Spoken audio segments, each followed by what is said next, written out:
Welcome to our YouTube channel BCI. సరే, మనకి ఈ పాలిటిక్స్ పుణ్యమా అని భలే భలే టాపిక్స్ దొరుకుతున్నాయండి మనం మాట్లాడుకోవడానికి. ఎందుకంటే యుద్ధ సమయంలోనే కదా మనకి మంచి చెడు, ధర్మం, అధర్మం ఏంటి, ఎవరెక్కడ ఉంటారు, ఎలా రక్షింపబడతారు అవన్నీ తెలిసింది కూడా మనకు మహాభారతంలో కూడా యుద్ధ సమయంలోనే. అలాగే ఈ ఎలక్షన్స్ టైంలో చూస్తూ ఉంటే అసలు ఒక్కొక్కరు వికృత రూపాలు బయటపడుతున్నాయి, ఒక్కొక్కరు మంచితనం బయటపడుతూ ఉంది. ఈ రెండు కూడా ఈక్వల్గానే బయటపడుతున్నాయండి. కాబట్టే మనం ఇంకా ఇలా ఉన్నాం. ఈ మాత్రం ఇంకా మనకి సెంటర్లో మోడీ గారు లాంటి వాళ్ళు ఉంటున్నారు, దేశాన్ని రక్షించగలుగుతున్నారు. సరే, నేను ఇవాళ ఒక కొత్త టాపిక్ తీసుకోగలుగుతున్నాను. కొత్తదేం కాదు, ఇందులో పొలిటికల్గానే డెఫినెట్గా. అందులో ఏంటంటే స్వార్థం యొక్క పరిధి ఎంత, స్వార్థం యొక్క పరిధి ఎంత ఒక్కసారి ఓపిక్గా ఈ వీడియో చూడండి, మీకు అర్థమవుతుంది. సపోజ్ మనం ఉన్నామండి, మనకి స్వార్థం ఎంత? మన ఇల్లు, ఒక మిడిల్ క్లాస్ ఉమెన్గా నేను మాట్లాడుతున్నాను. నా ఇల్లు, నా భర్త, నా పిల్లలు, నా ఫ్యామిలీ, నా చుట్టూ ఉన్న నా very close to my husband relations and very close to my relations, this is my family. So మనం ఎంతవరకే మనకి స్వార్థం ఏంటి అంతవరకే మనం చూపించగలం. కానీ ఇక్కడ ఇంకొక స్టెప్ వెళ్ళండి, మీరు ఒక్కసారి చూడండి. మోడీ గారు చూడండి, ఆయన స్వార్థం ఏంటో తెలుసా? ఆయన స్వార్థం ఏంటో తెలుసా? భారతదేశ సంక్షేమం ఆయన స్వార్థం. భారతదేశం ఆయన అంటే నా, ఆయనది భారతదేశం. భారతదేశానికి మంచి జరగడమే ఆయనకి స్వార్థం. మువ్వన్నెల జెండా ఎగరడమే ఆయనకి స్వార్థం. అందుకే కదా ఇన్ని 10 సంవత్సరాలుగా తరిమి కొట్టారు మనకి. ఇప్పుడు ఇదివరకు అంత విధ్వంసాలు ఉన్నాయా? ఇదివరకులాగా ఎవరైనా లోపల ఎంతమందిని కొట్టుకున్నా ఏం చేసినా ఆయనకి ఎంత ఎగైనెస్ట్గా పోట్లాడేవాళ్ళు. అయినా సరే ఆయన ఉగ్రవాదాన్ని తరిమి కొట్టారు. ఇవాళ మన వైపు చూడాలి అంటే కొంచెం భయం.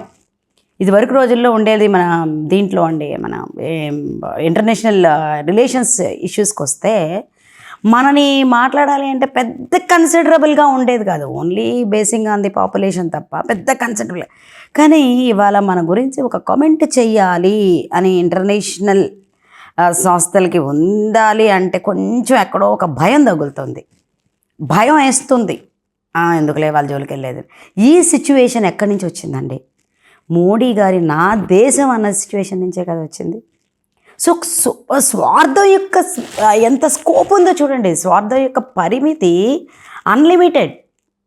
అదేంటి, అది నువ్వు ఏర్పరచుకున్న దాన్ని బట్టి ఉంటుంది. ఇలాగే ఏమండి, మోడీ గారు లాంటి వాళ్ళు ఉన్నారు, మిగిలిన పొలిటీషియన్స్ ఉన్నారు. ఈ పాలిటీషియన్స్ అందరినీ మనం కన్సిడర్ చేస్తే ఇక్కడ నా అనే పాలిటీషియన్స్ ఎవరు ఉన్నారు, మనం అనే పాలిటీషియన్స్ ఎవరు ఉన్నారు? మీరుగా ఆలోచించుకోండి. మనకు ఎవరు కావాలో తెలుస్తూ ఉంటుంది. సపోజ్ మళ్ళీ నెక్స్ట్ ఇంకో విషయానికి వచ్చాను. పవన్ కళ్యాణ్ గారు ఉన్నారు. ఆయనకేం కావాలండి? ఆయనకేం కావాలి చెప్పండి? మా ఆంధ్రప్రదేశ్ బాగోవాలి, ఈ మాట తప్ప ఇంకోటి విన్నామా మనం ఆయన నోటి నుంచి? ఇవాళ ఆయనకున్న మోడీ గారితో ఉన్న రిలేషన్తో ఆయన సెంట్రల్ మినిస్టర్ అవ్వలేరా? లేకపోతే ఏం అవ్వలేరా? ఆయన ఏ విధంగా ఉండొచ్చు? కానీ లేదు, ఆయన ఓన్లీ స్టాండ్ అయ్యారు. మళ్ళీ స్టాండ్కి ఇంకోటి కూడా ఏం తీసుకోలేదు, ఎక్స్టెన్షన్ కూడా ఏం తీసుకోలేదు. ఓన్లీ ఆంధ్రప్రదేశ్ స్టాండ్ అవ్వాలి.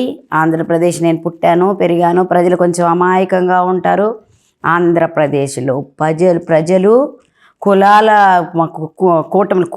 కులాల కొట్టట్లో కూరుకుని పోయారు పూర్తిగా అండి.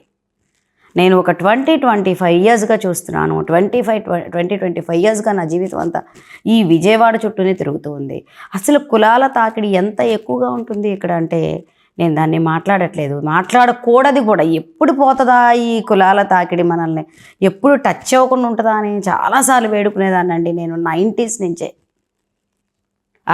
రంగా గారు చనిపోయిన ఒక 5-6 ఇయర్స్కి నేను ఇక్కడ హాస్టల్లో ఉండి డిగ్రీ చదువుకునేదాన్ని. ఆ టైం నుంచి చాలా డ్రీమ్ ఉండేది నాకు, అబ్బా కులాలు ఇది పోతే బాండు కలిసిపోతే బాండు అని చాలా డ్రీమ్ ఉండేదండి. సరే, అది ఇప్పటికైనా సక్సెస్ అవుతుంది అని నేను కోరుకుంటున్నాను. తర్వాత ఏంటంటే దీంట్లో నేను చెప్తున్నాను కదా, స్వార్థం. నా స్వార్థం ఇది, పవన్ కళ్యాణ్ గారి స్వార్థం ఆంధ్రప్రదేశ్ అభ్యున్నతి. అలాగే మన మోడీ గారి స్వార్థం భారతదేశం, మువ్వన్నెల జెండా, తన స్థలం తనది, అంతే. ఏ రోజైనా మన భారతదేశంది చరిత్రలో మనం ఇండిపెండెన్స్ వచ్చిన తర్వాత ఏ రోజైనా మనం వేరే వాడి భూమి మీద ఆశపడ్డామా? అలా అని మా భూమి త్యాగం చేయాల్సిన అవసరం కూడా లేదండి. మా భూమి త్యాగం చేసిన వాళ్ళని కూడా మేము విమర్శిస్తున్నాం. వద్దు, మాది మాకుంటే చాలు, మేము మా లోపల సస్యశ్యామలంగా ఉంటే చాలు. మీరొచ్చి మమ్మల్ని చెడగొడితే ఊరుకోం.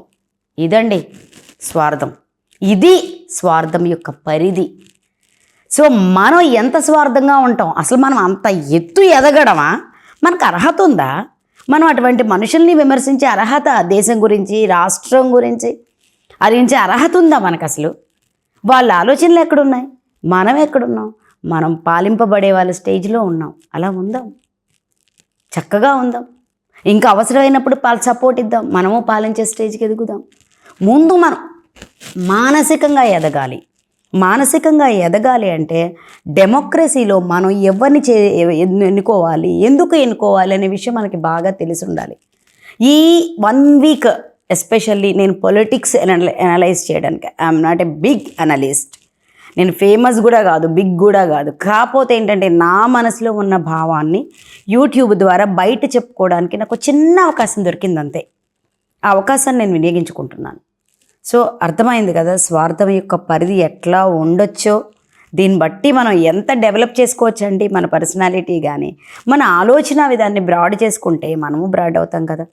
ఇదివరకు నాయకులకు ఉండేదంట నా ఊరు నా దేశం అనేసి, నా ఊరు నా రాష్ట్రం నా దేశం, ఇదే విధంగా వాళ్ళు మాట్లాడుతూ ఉండేవాళ్ళు. నేను ఈ మధ్య కాలంలో అటువంటి వర్డ్స్ రియల్లీ నేను విన్నది రాజమండ్రి సభలో పవన్ కళ్యాణ్ గారు మాట్లాడారండి మోదీ గారి గురించి. ఆ విధంగా మాట్లాడాలంటే మనకు పెద్ద మనసు ఉండాలి. ఫస్ట్ ఆఫ్ ఆల్ ఆ మాటలు మాట్లాడాలి ఒక పెద్ద ఆయన గురించి అంటే పెద్ద మనసు మనకు ఉండాలి. నేను ఒక మాట ఎత్తాను ఇందాక, కులాల సాధిని. నేను నెక్స్ట్ వీడియోలో దీని గురించి ఎక్స్ప్లెయిన్ చేయదలిచాను. ఏంటి మనకి వాళ్ళకి తేడా? అది ఇంత టఫా లేకపోతే ఈజీ టాస్కా? నా దృష్టిలో అయితే అండి అంత ఎదగడం చాలా కష్టం. కానీ అట్లీస్ట్ మనం ప్రయత్నిద్దాం.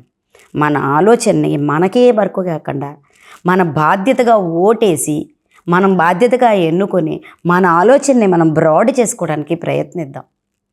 మనమేమీ కొత్తగా చేసుకోవట్లేదండి, ఆల్రెడీ మన హిస్టరీ అంతా బ్రాడే. మనం ఇప్పుడు ఇలా అయ్యామంతే. మనం ఇప్పుడు కూరల్లో చిక్కుకున్నామంతే. కూరల్లో చిక్కుకుని ఇక్కడి వరకు వచ్చామంతే. ఓకే అండి, ఉంటాను. నెక్స్ట్ వీడియోలో మళ్ళీ కలుద్దాం. సబ్స్క్రైబ్ చేయండి, లైక్ చేయండి, టంగు మనకి గంట కొట్టండి.